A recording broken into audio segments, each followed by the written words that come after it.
truc qui m'énerve souvent dans les récits de fiction, c'est la figure du vampire. Alors attention, pas tous les vampires, pas de généralisation abusive. Mais bon, les vampires, vous savez comment ils sont.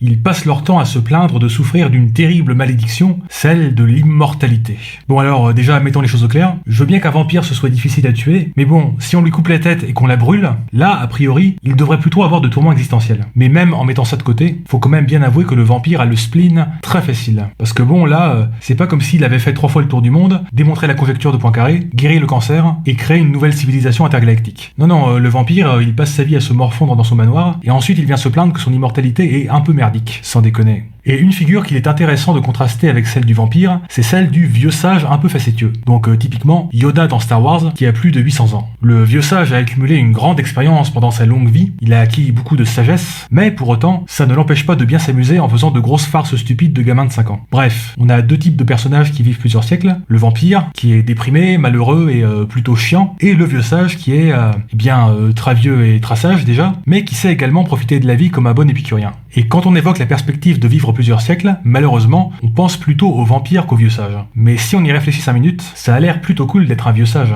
Le vieux sage est manifestement beaucoup plus heureux que le vampire, mais également plus heureux qu'un employé de bureau stressé de 40 ans. Et du coup, je vous invite à vous poser la question suivante. Dans 5 siècles, est-ce que vous préférez être petit 1, un vieux sage, ou petit 2, mort? N'hésitez pas à le dire en commentaire.